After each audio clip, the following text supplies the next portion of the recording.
양도소득세가 고정된 금액이라고 생각하시는 분들이 진짜 많아요. 절대 고정된 금액이 아니에요. 그러니까 이런 거를 좀 도움을 받고 싶으신 분들이 진짜 많았는데 정말 오늘 내용 듣고 고개 끄덕이시는 분들 너무 많으실 것 같아요. 사실 투자자 입장에서는 양도세의 이 비중이 엄청 크거든요. 제가 양도세는 할 말이 정말 너무 많은데 투자자들도 정말 많죠. 그리고 첫 번째, 양도소득세가 고정된 금액이라고 생각하시는 분들이 진짜 많아요. 아, 그래요? 절대 고정된 금액이 아니에요. 이거 계약서에 특약 문구 쓰면서 원래 컨설팅 들어가요. 그럼 몇 억씩 줄일 수 있는 경우도 있어요, 사실은. 그럼 좋은 예시 하나 좀 부탁드립니다. 근데 이거 제 컨설팅 노하우라서 안 되는데. 그냥 그 사례를 예를 그냥 들어서 금액을 산정해서 요럴 수 있다, 요 정도만. 예를 들어서 매매가액을 현장에서 높이기는 어려워요. 그쵸. 왜냐면 어느 정도 확정이 됐잖아요. 예전에 제가 이제 350억짜리 건물 거래하러 갔을 때였는데 특약 한 줄 쓰니까 4억이 빠져요. 그러니까 그런 것들이 있어요. 그러니까 고정된 금액이라고 생각을 안 하셨으면 좋겠다가 첫 번째. 그다음에 두 번째로는 세금이 얼마 나오지는 알고 파셔야 되는데 모르고 파세요. 진짜 이거 끔찍한 일이에요. 네. 사실 2015년대까지만 해도 세금이 이렇게 촘촘하게 들어오기 그렇죠. 전까지는 세금 신경 안 쓰고 그냥 팍 그렇죠. 사고 막 팔고 막 이랬거든요. 그렇죠. 그러다 보니까 약간 그런 것 같아요. 그래서 그 줄일 수 있는 여지나 이런 것들이 많은데 문제는 가장 최악은 뭐냐면요. 매매 계약 다 끝나고 오신 분들. 그러면 이제 사실은 정확하게 계산할 수 있는 세무사를 찾아가는 게 이제 그 다음 미션이긴 해요. 왜냐면 양도세가 너무 어려워서 사실은 이걸 계산하는 게 꺼려하는 세무사님도 사실은 좀 있기 마련이라서. 최근에 정말 양도세 계산이. 그나마 이제 조정대상 제약이 다 풀렸기 때문에 그나마 좀 쉬워졌는데 오래된 주택이나 이런 것들은 계산하는 법이 좀 어려워요. 그래서 세무사님들도 힘들어하는 경우가 좀 있고. 그리고 이제 정책 얘기를 좀 돌아가면 지금 첫 번째로는 이거는 저는 잘했다고 봅니다. 왜냐하면 시장이 빠른 시그널을 준 건데 저희 그 윤석열 정권 드러나고 나서 그 다음에 5월 10일부터 22년 5월 10일부터 24년 5월 9일까지 보유기간 2년이면 한시적으로 중과 유예해주겠다. 중과 안 적용하겠다라고 했는데 이거 연장을 제가 이제 방송에서 주구장창 말한 게 뭐였냐면 이거 빨리 알려줘야 된다. 그러니까 이거 연장을 한 번 더 할 거다. 더 할 거고 그걸 빨리 알려줘야 된다, 시장에. 예를 들어서 한 번 더 연장하는 걸 막 5월 달에 알려주면 왜냐면 주택은 계약하고 나서 잔금 치를 때까지 세면 45일이나 60일이잖아요. 그럼 3, 4월부터 거래 안 해버려요. 부담스러우니까. 왜냐면 내가 중과 맞을 수도 있고. 그런데 이거 자체가 이제 한 번 연장하겠다는 걸 빨리 1월에 알림으로 인해서 24년 5월 9일까지 연장이 됐죠. 그러니까 이런 것들은 저는 이제 잘했다고 본다. 근데 사실 이것도 좀 빠르지 않다라고 저희는 생각을 했어요. 왜냐하면 내가 매도를 하려고 하는 입장이면 내가 언제 이거를 팔아야 될까에 대한 고민이 많은데 이게 연장이 될 거면 조금 여유가 있잖아요. 급하게 급매로 안 던져도 되는데 사실 그 발표 나고 나서 1년 더 연장한다는 발표 나고 나서 매물을 걷어들이시는 분들이 그렇죠. 되게 많아요. 근데 정부는 또 그거를 원치 않았던 거죠. 빨리 팔아서 좀 시장을 좀 이렇게 하고 싶어서 시장에 매물이 많이 나왔으면 하는 바람에서 요거를 한 거라서 약간 그런 입장 차이가 있지 않나 맞아요. 싶어요. 근데 이거 이 연장은 제 장담하는데 무조건 1년 단위로만 할 거예요. 방금 말씀하셨던 대로 매물을 걷어요. 네. 그리고 이게 똑같이 언제 적용됐었냐. 노무현 정권 넘어가고 나서 서브프라임 모기지론 터지고 이명박 정권 때 이제 글로벌 경제위기 터졌잖아요. 그때 똑같이 했었어요. 그때 07, 08년도부터 13년도까지 1년씩 한시적으로. 그러면 그때 부동산 정책, 세금 정책이 그때 공부하신 것들 그대로 와요. 그래서 노무현 정권이랑 이명박 정권, 박근혜 정권 때 부동산 세금 정책 공부하세요. 그리고 이명박 정권이랑 박근혜 정권의 부동산 정책 공부하셔야 돼요. 이따가 제가 촬영 때 말씀드리겠지만 이거 윤석열 때 그대로 될 거예요. 윤석열 정권 때. 이게 5년 동안 그렇게 지속이 됐는데 1년 단위로 끊었고 거의 끊어져요. 계속 끊어서. 네. 반복이 될 거다. 왜냐면은 이걸 한 번에 3년 유예한다 이래버리면 사람들이 안 팔아버리거든요. 그쵸. 시장에 매물이 없으니까. 매도 매수 거래가 안 일어나니까. 그냥 부동산 거래가 워낙 지금 죽었잖아요. 원래 서울 월 평균 아파트 매매 거래가 8천에서 10,000건인데 지금 뭐 1,000건도 안 일어나니까. 몇백 건이 들어 200건, 300건 이렇더라고요. 그나마 일산 대책 풀리고 나서 급매가 약간 소화되는 느낌인 것 같아요, 지금.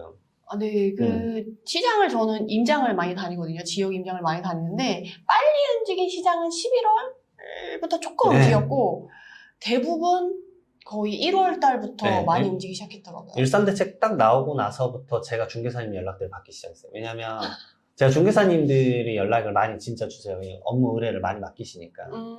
근데, 이거 팔면 세금 얼마냐? 저는 이제 잠실 쪽에 있으니까 잠실은 이제 또 조정대상 지역이잖아요. 따져보는 게 복잡해.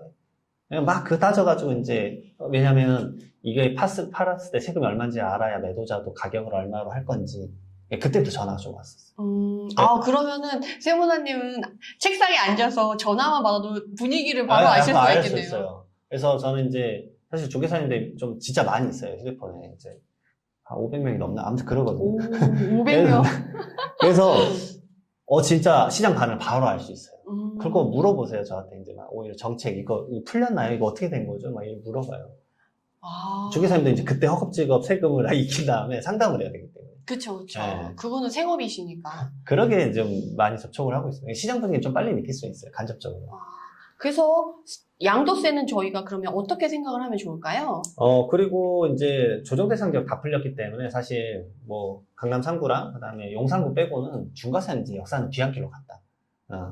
중과세는 이제 역사의 뒤안길로 갔다라고 제가 봤을 때 생각하셔도 되고, 이제 고려해야 될 건 뭐냐면 앞으로 이제 주택을 취득할 때 어떻게 할 거냐, 이걸 오히려 이제 따져봐야 된다고 봅니다. 그리고 몇 가지 더 말씀드리면 분양권 그리고 주택하고 입주권에 대해서 단기 양도세율이 높았어요. 살인적이었죠. 그렇죠. 그리고 팔지도 못했잖아요. 사실 분양권 전매제한인데 어떻게 팔아요? 그렇죠. 그래서 1년 미만에 막 70%, 지방세까지 막 77% 했는데, 이거 1년 미만이면 45%로 바꿔주겠다. 뭐 1년 이상이면 60% 했는데, 이걸 좀 없애고 기본에 44% 이걸로 가겠다 이건데, 말씀드리지만 이거 확정된 거 아니에요. 지금 제가 말씀드리는 건 다 확정된 거 아니에요. 그러니까 저 딱 들으면서 이것도 확정된 거 아니지 않나요? 라고 여쭤보려고 했는데 바로 또 말씀을 주시네요. 그리고 이제 시장에서 이 문의가 많아요. 일시적 1세대 2주택. 진짜 맞아. 갈아타기 하고 싶으신 분들 너무 많거든요. 맞아요. 그리고 주택은 무주택자보다 1주택자가 더 잘 살 수 있어요. 그리고 잘 사요. 그쵸. 왜냐면 경험이 없는 분은 접근을 못 해요. 맞아요. 근데 경험을 한 번 해보신 분들은 할만한데? 맞아. 그러거든요. 그러니까 1주택, 종전주택이 있고 나서 신규주택을 취득을 하셨어요. 신규주택 취득하고 나서, 그러니까 종전주택 취득하고 1년 있다가 신규주택 취득하고, 종전주택을 2년 이내에 팔아야 비과세였는데, 이 기간을 3년으로 늘려줬어요. 그러니까 이 기간을 늘려줌으로 인해서 어떤 효과를 줬냐면, 저는 알아요. 왜냐면 저는 이제 증여랑 상속을 진짜 많이 하니까, 실거래가를 엄청 밥 먹듯이 봐요. 어떤 아파트 단지예요. 2000세대가 넘어요. 마지막 거래가 21년 4월이에요. 거래가 없어요, 거래가. 그러니까 요번에 거래가 너무 안 됐어요. 너무 없어요. 그러니까 내가 이걸 팔고 싶어도 못 팔아요. 근데 얘가 비과세를 놓치잖아요. 근데 얘가 예를 들어서 주택가격이 12억이라고 해볼게요. 그러면 비과세 받으면 얼마죠? 세금 0원이에요. 근데 얘를 못 팔면, 기간에 못 팔면, 그 다음에 팔게 됐을 때 그냥 2주택 일반 세율이잖아요. 조정대상 지역 아니라고 하고. 그럼 일반 세율이니까, 일반 세율이면은 이거 양도소득세 얼추 계산해도 물론 취득가액에 따라 다르지만, 예를 들어서 얘를 막 90년도에 샀다고 해볼게요. 그럼 양도세 한 3, 4 나와요. 그러니까 이 차이 때문에 사람들이 이제 머뭇거리는 거, 빨리 시장에서 소화할 수 있게끔 해서 기간을 이걸 2년에서 3년을 늘려준 거거든요. 이게 정말 크네요. 그리고 또 한 번 말씀드릴게요. 양도소득세 역사상 이게 4년 된 적 한 번도 없어요. 무조건 3년이 풀이에요. 더 기대할 수 없다? 맞아요. 양도소득세는 계속 바뀌었어요. 예전에도 마찬가지로 거주 있어야 됐고 없어야 됐고 막 이게 왔다 갔다 하고 보유 3년 해야 되고 2년 해야 되고 이 기간이 막 왔다 갔다 했었어요. 최근에 항상 2년 보유, 2년 거주 막 이걸로 알고 계시지만 이게 왔다 갔다 했었거든요. 근데 4년은 없어요. 그럼 다음을 기대하면 안 되고 3년에는 무조건 할 사람들은 움직여야 된다? 그러니까 이때는 이제 어떤 기간이 좀 넘어갔다. 그러면 이제 시장에 가격을 좀 낮춰서 이제 매도를 한다거나, 왜냐면 양도소득에서 3억 낼 거면 매매 가격을 1억 줄이는 게 낫겠죠. 그쵸. 아니면 그래서 요즘 하는 게 뭐냐면 자녀한테 그냥 넘겨요. 부담금 증여. 그쵸. 증여. 채무 껴서, 왜냐면 채무 부분에 대해서는 양도소득세니까 양도소득세 그 부분 비과세 받고 증여세 좀 내고 자녀가 승계 받고. 이렇게 자산관리 탁탁탁 들어가주면 정말 이게 짜여지어야 돼요. 이걸 보셔야지만 제 자산관리가 잘 되세요. 비과세 기간 그냥 눈앞에서 놓치다가 그 양도세 얼마인지 계산해봤더니 막 3억 나온다 그러면 저라면 자녀한테 이제 넘기겠죠. 그러니까 이런 거를 좀 도움을 받고 싶으신 분들이 진짜 많았는데 정말 오늘 내용 듣고 고개 끄덕이시는 분들 너무 많으실 것 같아요. 특히나 이제 다음에 이제 저 양도세 파트 얘기할 때 일시적 1가구 2주택자 갈아타기 할 때 어떤 거 주의해야 되냐 여쭤보려고 했는데 벌써 이렇게 필요한 걸 쏙쏙 미리 네. 얘기를 해주셔가지고 제가 더 얘기하지 않아도 될 것 같습니다. 그 방금 말씀드린 것도 1월 12일에 나온 대책이에요. 근데 말씀드릴게요. 이것도 국회를 통과해야 돼요. 지금 3년 안 됐어요. 3년 늘어나는 것도 이것도 네. 개정이 돼야 되는 거예요? 개정돼야 돼. 2월 국회예요. 아. 이게 소득세법이랑 지방세법, 종부세 시행령 다 통과돼야지만 이게 돼요. 네. 그러면은 지금 사실은 될 것 같긴 해요. 왜냐면 이거는 시행령이라서. 될 것 같기는 해요. 대통령령이기 때문에. 그래서 이거랑 추가로 대책이 하나 더 나온 게 뭐냐면 지금 주택에 대한 비과세만 2년에서 3년으로 늘려준 게 아니라 주택하고 입주권이나 분양권도 있잖아요. 그러면 원래 입주권 사면은 이 종전주택 3년 이내 팔면 비과세였는데 그 하단에 특례가 있어요. 특례가 있어 뭐 건물 신규주택으로 완공되고 나서 신규주택으로 입주하는 경우에는 얼마 만에 팔아야 되는지 이런 게 있었는데 좀 복잡하니까 간단히 말씀드리면 그 특례들이 다 2년이었어요. 이것도 마찬가지로 3년을 늘려주겠다. 근데 말씀드리지만 아직 확정 안 됐다. 오늘 촬영하는 날짜인 지금 2월 17일? 네, 오늘까지는 네네. 확정 안 됐어요. 그러면 법 개정으로 지금 뭐 해가지고 진행하겠다고 한 취득세 그리고 종부세. 종부세는 다 통과됐고. 종부세는 다 통과됐고. 종부세는 오히려 제가 원하는 건 올해 세법 개정에서 중과세율이 좀 없어졌으면 좋겠다. 그리고 나중에 양도세에서 기간 늘려주겠다. 네. 그리고 세율 세율을 이제 낮춰주겠다. 완화해주겠다. 이것도 법 개정이 통과해야 된다. 네, 맞습니다. 그래서 사람들이 이게 법 개정이 통과해야 되는 게 어떤 거고 법 개정 아니고 그냥 되는 게 뭐고 이것도 사실 되게 많이 네, 헷갈려 맞아요. 하시는데 이렇게 정리를 했습니다. 뉴스를 계속 그래서 좀 유념해서 보셔야 될 것 같습니다. 뉴스도 너무 많이 나와가지고요. 다들 너무 정보의 홍수 속에서 너무 힘들어하세요, 사실. 죄송합니다. 그 뉴스를 이제 제가 기자님들한테 주고 있기 때문에 웬만한 경제지 그 세금 뉴스는 거의 제가 쓰고 있다라고 보시면 됩니다. 네. 그러면 이렇게 가끔 중간에 한 번씩 출연하셔가지고 깜깜하게 정리를 해주시면 되겠네요.